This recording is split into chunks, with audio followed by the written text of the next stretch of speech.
Hello all. आज आपण column चॅप्टरमधील load carrying capacity of column हा पॉईंट बघणार आहे. त्याच्यामधील आपण विंटर 16 हा या पेपरमधील MSBT विंटर 16 या पेपरमधील क्वेश्चन आपण सॉल्व करून बघणार आहे. क्वेश्चन काय दिलेला आहे बघा. Calculate working load carrying capacity of column 230 by 230 mm provided with 4 bar of 16 mm diameter. Use M20 concrete and FE 415 steel. त्याच्यामध्ये आपल्याला फर्स्ट काय डाटा गिवन आहे तर कॉलमची साईज दिलेली आहे.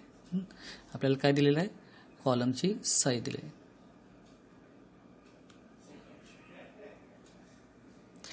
तर कॉलमची साईज काय आहे तर 230 by 230. आपल्याला साईज काय दिलेलं आहे 230 by 230. आता कॉलम जर बघितला डायमेन्शन ॲक्च्युअल कसे असणार आहे त्याच्यामध्ये तर हा स्क्वेअर कॉलम आहे कारण दोन्ही डायमेन्शन सेम आहे. या साईडला 230 आणि दुसरी साईड पण काय असणार आहे 230. आता हे झाले टॉप व्ह्यू. ह्याच्यामध्ये 4 बार आपल्याला दिलेले आहेत. कॉलममध्ये 4 बार आहेत. आता 4 बार दाखवताना हे 4 बार असे कॉर्नरला असणार आहेत.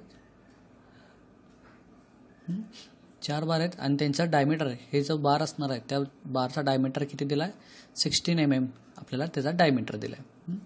आता ह्याच्यामध्ये जे मटेरियल असणार, आता मटेरियल 2 टाईपचे असणार, एक कॉन्क्रीट असणार आणि स्टील असणार आहे. मग कॉन्क्रीटचा जो ग्रेड असतो तो एक ग्रेड दिला आपल्याला M20 आणि स्टीलचा ग्रेड दिला आहे FE 415 दिलेला आहे. ह्याच्यामध्ये सुरुवात करताना आपण गिवन डाटा आहे तो लिहून घेऊ. Given data. आता गिवन डाटा लिहून घेताना फर्स्ट ते डायमेन्शन जर बघितले तर फर्स्ट डायमेन्शन B काय दिलं आहे आपल्याला 230. सेकंड डायमेन्शन दिले D 230. 2 डायमेन्शन दिलेले आहेत. त्याच्यानंतर आणखीन काय दिलेलं आहे तर स्टील दिले क्वांटिटी. ते स्टील क्वांटिटी काढण्यासाठी ASC. तर यामध्ये ASCचं मिनिंग काय तर ASC A means area, S म्हणजे स्टील आणि C कॉम्प्रेशन, कारण हा कॉम्प्रेशन मेंबर असतो. त्यामुळं ASC ची व्हॅल्यू काढण्यासाठी आपल्याला 4 बार्स आणि 16 mm डायमीटर हा डाटा आपल्याला लागणार आहे. मग त्यासाठी स्टील क्वांटिटी आपण इथं लिहून घेऊ. पहिला स्टील डाटा 4-16 mm. त्याच्यानंतर M20 ग्रेड दिला आहे कॉन्क्रीटचा M20 मीन्स FCK. FCK ची व्हॅल्यू किती असणार आहे तर 20 न्यूटन पर mm². आणि स्टीलचा आपला ग्रेड दिला आहे FE 415. मग त्यामुळे FY ची जी व्हॅल्यू असणार आहे ती व्हॅल्यू किती असणार आहे तर 415 न्यूटन पर mm². आपल्याला फाइंड आउट काय करायचं आहे तर कॅल्क्युलेट वर्किंग लोड सांगितलं आहे कशाचा तर कॉलमचा. कॉलमवर येणारा जो लोड असणार आहे म्हणजे त्याची कॅपॅसिटी जी असणार आहे ती आपल्याला फाइंड आउट करायची आहे. मग त्यासाठी आपल्याला नोटेशन जे आहे PU एक फाइंड आउट करायला लागणार आणि PU म्हणजे अल्टिमेट लोड आणि P मीन्स वर्किंग लोड. आता यामध्ये PUचा जर फॉर्म्युला बघितला तर PUचा फॉर्म्युला काय आहे PU is equal to 0.4 FCK AC plus 0.67 FY ASC हा फॉर्म्युला आहे PUचा. ह्याचं मिनिंग काय PU म्हणजे अल्टिमेट लोड कॅरिंग कॅपॅसिटी कोणाची तर कॉलमची. 0.4 FCK कशावर डिपेंड असणार आहे ग्रेड ऑफ कॉन्क्रीट. AC म्हणजे area of concrete. 0.67 into FY हा ग्रेडवर डिपेंड असतो. FE 415 आपल्याला जे गिवन आहे त्याच्यावर. त्यानंतर ASC म्हणजे एरिया ऑफ स्टील जे आपल्याला गिवन आहे 4 बार्स 16 mm ची. आता आपण सॉल्व करू. तर ह्याच्यामध्ये जर फर्स्ट स्टेप जर बघितली तर फर्स्ट स्टेप काय असणार आहे स्टेप 1 जर बघितले तर पहिला स्टेप काय असणार आहे तर कॅल्क्युलेट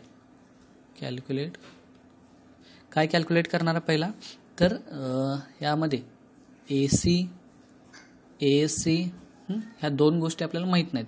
FCK माहीत आहे, FY माहीत आहे, फक्त एरिया ऑफ कॉन्क्रीट आणि एरिया ऑफ स्टील हे आपल्याला माहीत नाहीत. ते आपण सुरुवातीला काय करणार आहे, फाइंड आउट करून घेणार. मग सुरुवात करताना आपण काय फाइंड आउट करू, ASC फाइंड आउट करू, त्यानंतर कॉन्क्रीट फाइंड आउट करू, कॉन्क्रीटचा एरिया फाइंड आउट करू. आता ASC फाइंड आउट करताना त्याला आपण काय म्हणतो, calculate area of steel. Area of steel notation काय त्याचं, सॉरी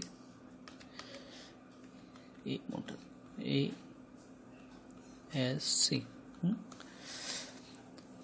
आता ASC काढण्यासाठी आपल्याला काय दिले, तर 4 बार दिलेत 16 mm चे. आता 16 mm चे 4 बार दिले तर ASC इज इक्वल टू किती बार आहेत आपल्याकडे, 4 बार आहेत, 4 इंटू. आता बार काय असते, सर्क्युलर, मग सर्कलचा एरिया काय असते, π/4 इंटू फाय स्क्वेअर. आता फाय म्हणजे बार किती mmचा आहे, 16 mmचा आहे. मग इथं 16 स्क्वेअर येणार.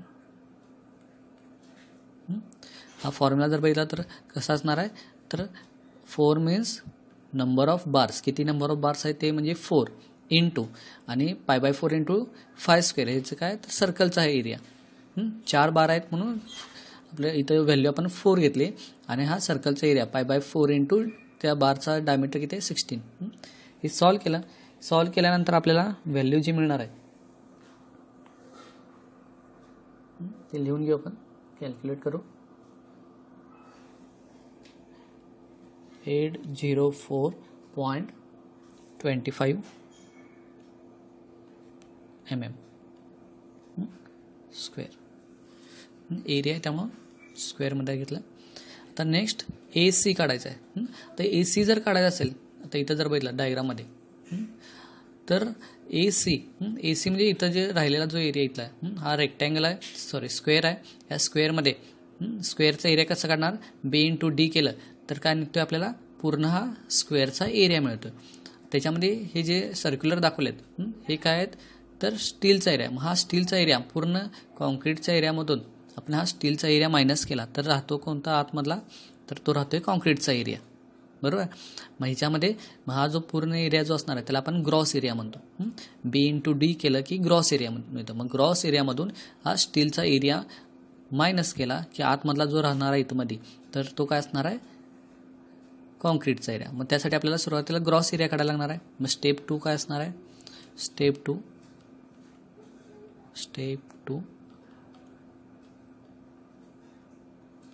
Calculate gross area. आता ग्रॉस एरियाचं जर बघितलं तुम्ही, नोटेशन काय असणार आहे, A म्हणजे एरिया आणि G म्हणजे ग्रॉस. आता इथं आपल्याला काय दिलं आहे, स्क्वेअर दिला आहे, हे B आणि हे D. ह्याचा एरिया जर काढायचा झाला तर तो कसा काढणार आपण, स्क्वेअरचा area A gross is equal to B into D. B दिलाय आपल्याला, किती दिलाय, हा 230 दिलाय, आणि D पण किती दिलाय आपल्याला, 230, म्हणजे 230 230 इंटू 230.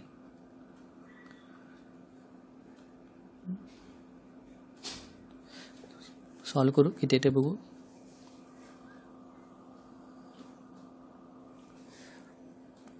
529,000. आता एरिया आहे त्यामुळं mm स्क्वेअर. ओके.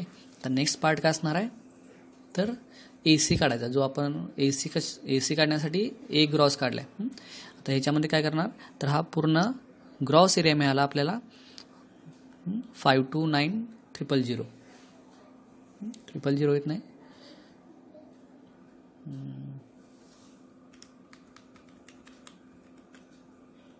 डबल 0 आहे, sorry.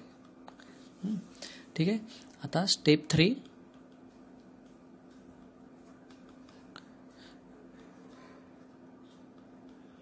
Calculate area of concrete. Area of concrete A C,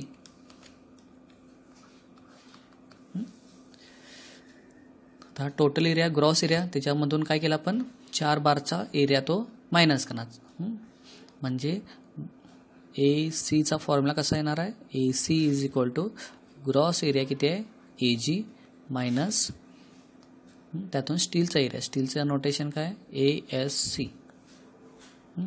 तर ए ग्रॉस किती आहे 52900 मायनस स्टीलचा एरिया 804.25. सॉल्व केल्यानंतर आन्सर जे येते बघू.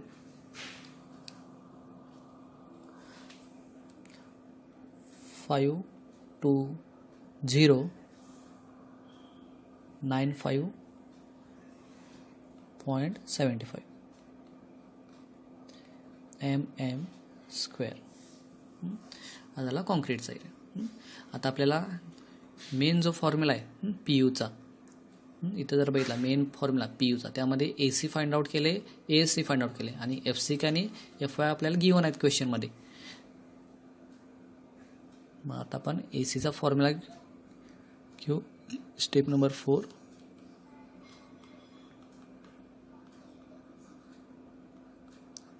कॅल्क्युलेट पी यू म्हणून direct. P U means ultimate load carrying capacity. तर पी यूचा formula P U is equal to 0.4 F C K A C plus 0.67 F Y A S C. इथं A S C असते, कॉम्प्रेशनमधला आहे steel, त्यामुळे त्यामध्ये ज्या value आपल्याला given आहेत आणि ज्या फाइंड आउट केल्या त्या पुट करू. 0.4 इंटू एफ सी के आपल्याला ग्रेड दिले, ग्रेड किती दिले 20 mm दिला, M20 दिलेला, त्यामुळं एफ सी केची व्हॅल्यू 20. ए सी कॉन्क्रीटचा एरिया इथं आहे 5209.75. हे झालं फर्स्ट ब्रॅकेट. त्यानंतर ही plus, next 0.67 into F Y. F Y आपल्याला काय दिले 415 दिला आहे into A S C area of concrete, sorry steel. आता एरिया ऑफ स्टील आपण मगाशी फाइंड आउट केला 804.25.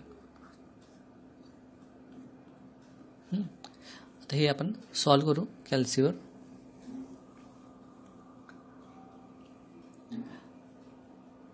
तर मी सॉल्व करून ठेवलेलं आहे 604.39 इंटू 10⁻³ याचं युनिट असते न्यूटन. हे आपण कन्वर्ट करूया कशामध्ये किलो न्यूटन. किलो न्यूटनमध्ये कन्वर्ट करताना 10⁻³ आणि न्यूटन ह्याच्याऐवजी फक्त किलो न्यूटन लिहा.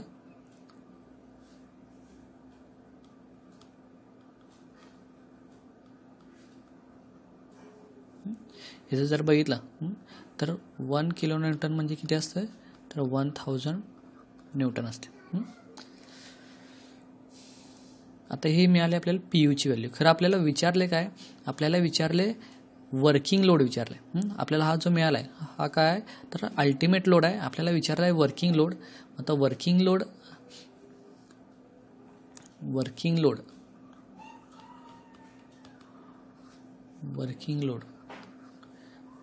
आपल्याला विचारलं आहे.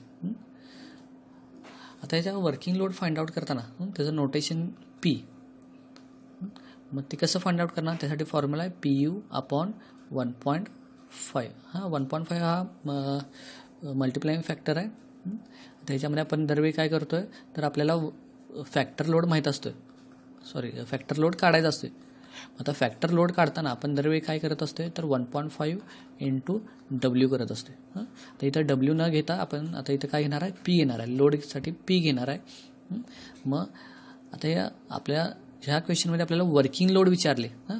मग वर्किंग लोड जर ही व्हॅल्यू जर फाइंड आउट करायची असेल तर काय करणार, तर 1.5 आपल्याला इकडे घ्यायला पाहिजे. मग इकडे घेताना काय होणार, हे मल्टिप्लाय इकडे आल्यावर काय होणार, ते डिवाइड बाय होणार हां. म्हणजे डब्ल्यू जर बघितला इथं काय होणार, डब्ल्यू हा फॅक्टर लोड हां, आणि हा 1.5 इकडे आल्यावर 1.5 डिवाइड होणार. तोच फॉर्म्युला इथं आपण घेतलेला आहे. आता ह्याच्यामध्ये काय करणार आहे, आपण पी यूची व्हॅल्यू आपण फाइंड आउट केल्या किलोमीटरमध्ये 604.39 किलोमीटरमध्ये डिवाइड बाय 1.5 केलं इज इक्वल टू. आता हे डिवाइड केल्यानंतर आन्सर काय येणार आहे, 426.93. आता याचं युनिट किलोमीटर नव्हतं त्यामुळे हे पण काय असणार आहे, किलोमीटर. म्हणजे पीची व्हॅल्यू जे आपलं फायनल आन्सर आहे ते काय असणार आहे, पी 426.93 हे आपलं फायनल आन्सर.